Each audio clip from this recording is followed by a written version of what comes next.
جز ذات مقدس او پناهی نداریم.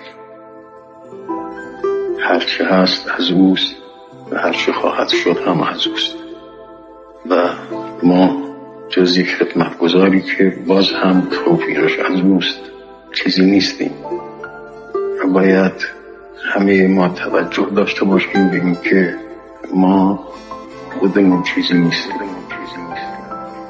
هرچه هست اوست.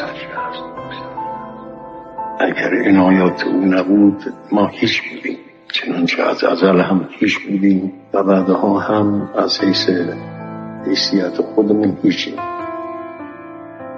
منتها ما هیچ ها اشتباه داریم، خیال میکنیم ما هم یه چیزی هست و این یه حجابی است بین ما که امیدوارم خدای تبارک و تعالی این حجاب را بردارد و ما بفهمیم چی هست.